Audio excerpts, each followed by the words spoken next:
Haití, durante sus años como colonia francesa, fue conocida como la perla de las Antillas, y era en esos momentos una de las tierras más productivas del mundo.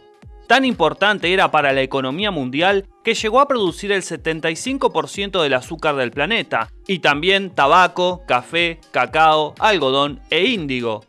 Es más, alcanzó a liderar la producción mundial de estos bienes en algún momento u otro del siglo XVIII. Pero hoy en día, esta tierra naturalmente rica aparece en los titulares de los medios casi siempre por cuestiones negativas: terremotos, huracanes y hecatombes políticas. Tan mala es la situación de este país que se sabe que hay haitianos que han llegado al extremo de alimentarse con galletas de barro para aplacar el hambre, y los emigrantes se cuentan por miles en distintos países del continente. En este video vamos a recorrer un poco de la historia de Haití para entender algunas causas del complejo presente que transita este país caribeño. ¡Empecemos!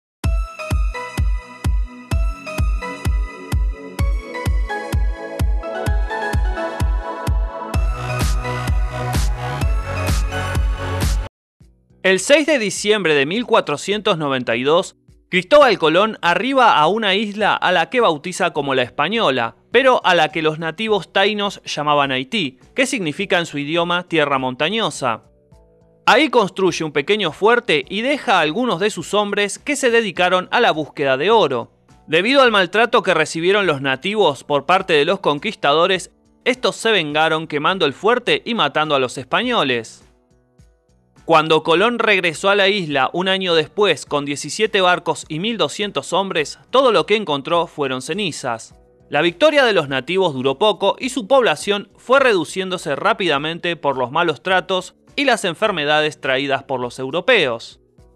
Así empieza la importación de esclavos africanos a la isla para ejercer distintos trabajos. Sus descendientes son la base de la población del actual Haití.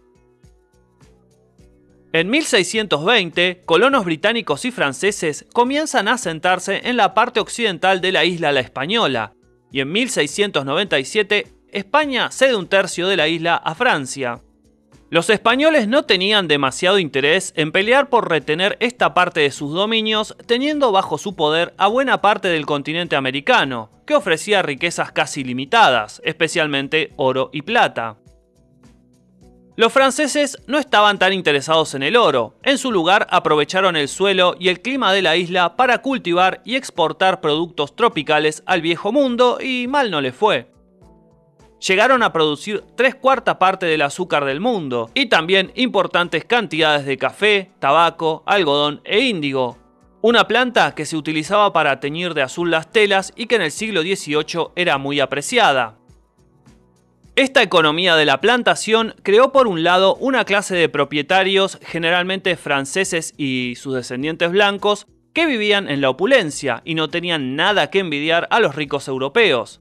Mientras que por el otro lado existía una enorme masa de esclavos negros traídos de África que soportaban trabajos demandantes y muchas veces malos tratos por parte de sus amos blancos. Se calcula que entre 1680 y 1776 se importaron 800.000 esclavos a Saint-Domingue, como denominaban los franceses a la sección de la isla que administraban. Con el tiempo surgió una nueva clase rica de mulatos y negros libres que acumulaban riqueza, poder y crecían en número. Tenían plantaciones y esclavos, pero los blancos impedían su ascenso y sus derechos en la vida política y social. A partir de 1790 se dan una serie de rebeliones y levantamientos que enfrentan a blancos contra mulatos y negros. Inestabilidad que además está influenciada por la Revolución Francesa, el posterior ascenso de Napoleón al poder, y también por España e Inglaterra, que intentan tomar el control de Haití. Finalmente, el conflicto étnico y político se resuelve cuando Dessalines, un antiguo esclavo devenido en militar, toma el control de Saint-Domingue, y los blancos que decidieron quedarse en la isla fueron masacrados casi en su totalidad. El mismo Dessalines incentivó esto bajo el grito de «córtenles la cabeza, incendien sus casas», a pesar de que previamente les había ofrecido protección. En 1804 declara la independencia, le cambia el nombre al país de Saint-Domingue a Haití y en 1805 se autoproclama emperador. Para tratar de reactivar la producción, establece trabajos forzados en las plantaciones. Su brutal gobierno culmina en 1807 cuando es asesinado. Uno de sus sucesores fue Henri Christophe, que no contento con el título de presidente, se erigió como el rey Enrique I de Haití. Creó una corte con algunos títulos bastante chistosos, como el conde de la limonada, el barón del cacao y el duque de la mermelada. Comía en platos de oro, tomaba champán francés en copas también de ese metal y llegó a poseer 7 palacios y 15 castillos. Se estima que se perdieron entre 10.000 y 20.000 vidas para la construcción del Palacio Sanssouci y la Ciudadela de la Ferrière. Esta concepción autoritaria del poder y el despilfarro de riquezas siguió más adelante aún en regímenes supuestamente democráticos, que se tornaban en monarquías o presidencias vitalicias. El mejor ejemplo de esto fue François Duvalier, conocido popularmente como Papa Doc, elegido como presidente en 1957. Se convirtió en presidente vitalicio del país y heredó el cargo a su hijo cuando éste tenía 19 años de edad, como si fuera una monarquía. Durante sus casi 30 años de dictadura, se estima que asesinaron a 40.000 personas, provocaron el exilio de 1 millón y acumularon una enorme riqueza. Papa Doc sometía al pueblo con las creencias del vudú y con los Tonton Macoutes, un grupo reclutado entre lo peor de los delincuentes que robaban, mataban, saqueaban y amedrentaban a la población. Los Duvalier administraron el país como si fuera su propiedad. Tan descarado era esto que se sabe que la mujer de Jean-Claude, el hijo de François Duvalier, recibió un préstamo de $22 millones del FMI y desvió 20 millones a su propia cuenta.